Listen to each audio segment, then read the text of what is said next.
সালামু আলাইকুম।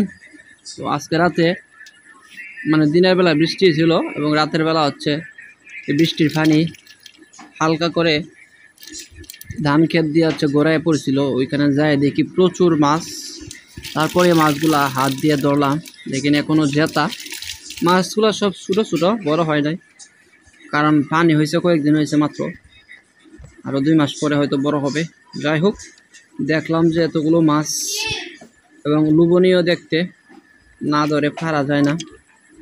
আমি যদি না ধরতাম, অন্য কেউ বাইর দিয়া বা মাছ ধরার ফাঁদ আছে চাইনা বাইর যেগুলাকে কয়, এগুলো ফাইটটা মাইরাল তো সব।